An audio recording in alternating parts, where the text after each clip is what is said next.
been almost 9 months since I've been full-time living out of my car. So the question came up, do I ever think I would buy a home again?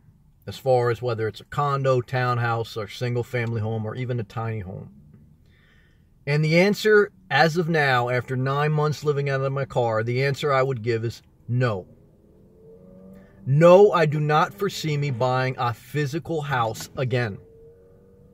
Now, I say that in context, meaning that I always leave room to change my mind. I'm not a stubborn person. So if my life conditions changed, or maybe when I was very older and I wanted to change my mind, or tomorrow, look, if tomorrow I wanted to change my mind, I would. I'm not a stubborn person.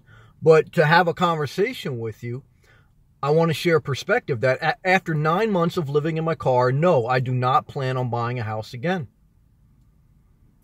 9 months is approximately the time it takes to carry a baby and give birth. After 9 months, you've given birth to a new lifestyle. If you have done something for 9 months and you still enjoy it, I mean, you've basically you've given birth to a new way of being, to a new life. And if you're happy, things change, and things can change tomorrow, but I have to share that perspective and my personal life experience.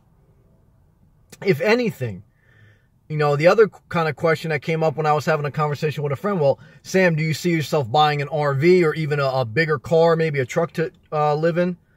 Because currently I live out of my Jeep Renegade, and the answer is no. I don't want to pull something. I've said that before in other videos. I don't want to hook stuff up. I don't want to worry about, I can't pull into this Starbucks because I got a travel trailer, even a micro one. I don't want to lose gas mileage. I don't want to lose flexibility. I don't want to, pulling a travel trailer is a pain in the butt. More stuff can go wrong. So then, all right, well, do you want a van? No, I don't even want a van. Again, I don't want to drive a van. The Ford Transit Connect vans, maybe in the future I could see something like that. But as of right now, based on all my options, I like things as they are. Living out of my Jeep Renegade with the setup I have. Nothing, just very easy to maintain, very simple life, low stress. And at this point, I like it. I mean, about a year, my car is about a year and 4 months old. I do have 53,000 miles on it. I mean, I travel a lot. So, we'll see how that goes as far as what life expectancy of the vehicle, et cetera, et cetera. But, I don't want to get back, even if somebody would say that, Sam, I'll give you a beachfront condo fully paid off for. You have no mortgage. You just have to pay taxes. Obviously, you're always going to have utility costs. And you're always going to have HOA fees. Because, unless you have a single-family home. And if you have a single-family home, you have HOA fees. Because you still have to pay for, even if you do it yourself, you have to pay for lawn care. You have to have a lawnmower. You have to get gas. You have to have all the tools to weed, to everything else. You have to take care of the outside. You have to power wash. You have to worry about a roof. All those things I don't want to worry about anymore. Whether I pay a HOA fee to do it or whether I did it myself. Either way, you pay. Never forget that. So you're not, when you have a single family home, you're not avoiding an HOA payment. You are the HOA. You are the homeowners association. And you pay for that with your lawnmower, with the gas for the lawnmower, with your weed whacker, with power washing, with roof maintenance, with, pouring concrete, in the chip sidewalk. Whether you pay a HOA, which stands for homeowners association, or whether you maintain the outside of your house yourself, you pay for it one way or another. So it's just a matter of, who you cut the check to, the HOA or yourself. But a check's got to get cut. There is an expense there to maintain a house. And I don't want that. And it's not just about financial. I've said that in other videos. It's about the mental stress. So I go back to, my evaluation after 9 months living out of the car. The only thing I would want to do, I don't want to change anything. I don't want to buy a bigger car right now. I don't want to buy an RV, and I don't want to have a home. Even if somebody give it to me paid off for, I would sell it for a profit. I would take the equity out of it, but I don't want to live in it. I don't want to be tied down. I don't want to be in one fixed location. Again, that may change as I get older, or if a life condition would change. So I'm leaving room for flexibility. But I'm answering a question I get asked often. All right, Sam, well, when is this going to end? All right, Sam, well, at some point, are you going to buy a house? At some point, are you going to buy an RV? And maybe at some point, but in the foreseeable future, no. No. No need to. It would only make my life more complicated at this point. If something changes, then I'll change my mind. The only thing I would want to do is maybe buy an RV lot or a piece of land to have like a home base. But as I stated, once I did research on that, I really was going to buy an RV lot in Florida, but you can't finance them. You have to buy them cash. And an RV paved lot in a community and everything else, like I say, is $50,000 plus. You got to pay all cash. You're still going to have homeowners associations fees. And I can't get my head around that. And a piece of land, you're not going to find an unrestricted piece of land that you can park an RV on. You're going to have to build a house, and then you can put your RV next to it. Because the townships want you paying higher taxes, and they want you hooked up to utilities. Don't want you just buying a piece of land. Unless it's in the middle of nowhere, and no, I do not want to live in the middle of nowhere.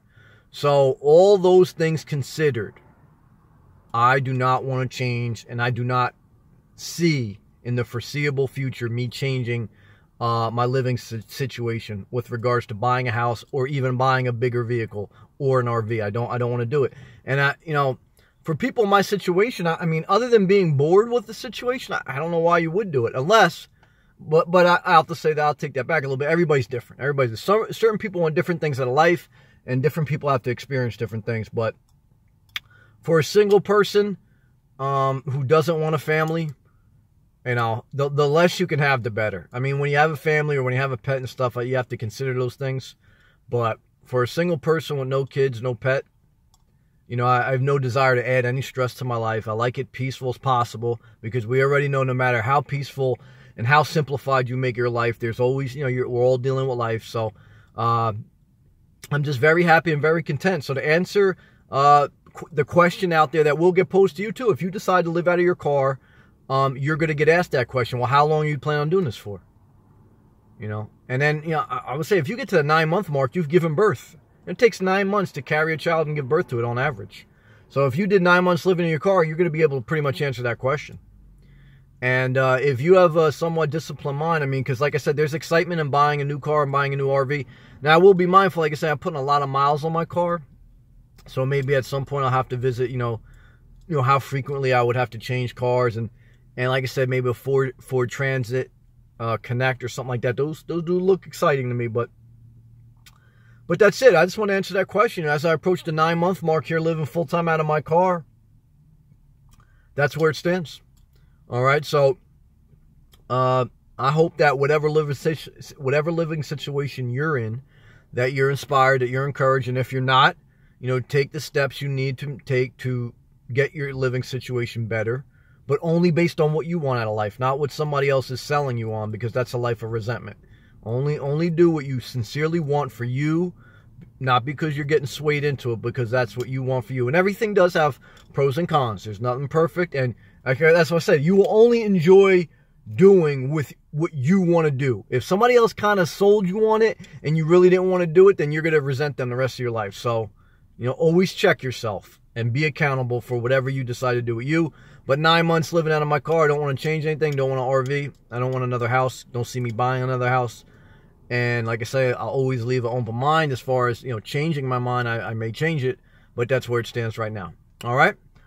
Stay well. Stay inspired.